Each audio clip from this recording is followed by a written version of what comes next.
So with any transformation project, the perennial question is, should it be owned by IT or should it be owned by business? And almost every professional knows that this is a wrong question, because any transformation impacts so many parts of the business, the entire senior leadership team should be involved. It's interesting, it reminds me, I was with a customer last week, and we had a room full of people talking about digital priorities, and I was only there for one aspect of it, automation, and the CFO was all about cost containment with automation. But part of the conversation was the CIO talking about we have to have all digital data before we can do any of this, and the head of sales was only interested in talking about omnichannel. And I thought, this is interesting, and who's going to break the mold? And then the CEO realized he needs all of this. And getting consensus in an SLT is really hard because the priorities are so localized to their individual roles. So I thought it was very interesting.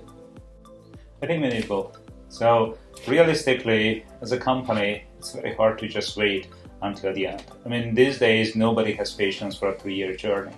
A lot of times, even executive mandates don't last 3-5 years. So really the trick is how to balance short-term value creation as we move along in the journey so the transformation delivers value at least every quarter, but still have an end goal that we will measure about why we are doing the transformation. So as we were getting ready, one of the things we talked about is digital transformation is such a big term, and people actually get turned off. We go to SLT meetings or the board meetings, and such an all-encompassing project, it's almost like taking over everything else in the business. And I think it's very important sometimes to even drop the word digital and talk about the specific business problems we're solving in a new way. And also finding some short-term tangible milestones that people can relate to in their own functions versus advocating some broad transformational future utopia that in their mind may be 20-30 years out. We may believe it's sooner, but we sort of have to meet where the audience is. So if the audience is the CFO, the conversation is very different, more tactical, more tangible. If the audience is the head of marketing, probably we can think broader about marketing automation or marketing analytics.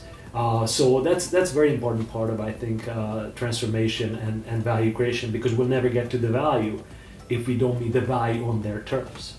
So the challenge is really balancing a long-term vision that is exciting enough for a board, exciting enough to the executive team to get behind, but don't make it so broad so it sounds like boiling the ocean that delivers no benefits in the short term. Because in order to get on this journey, we need to produce results on the way. We cannot just disconnect from running the business, especially with digital. That would impact almost every part of the business, because fundamentally we are changing the way we work. This is not about deploying a new IT solution or accelerating automation. Yeah, those are components. But if you want to change the way we work, it's so easy to get lost on we are boiling the ocean. So some of the lessons learned when we talk with other executives is how can you personalize that journey? How can you make it relevant to the CFO about how to help a planning cycle improve financial results in the next quarter? How to make it real for the sales team about what they can provide to the customers? How can they open a new channel, or how can they engage customers differently? And how can you make it real for your analytics team, that they're able to get insights from data that they were never able to do it? I think this is really the balance that will make this journey successful.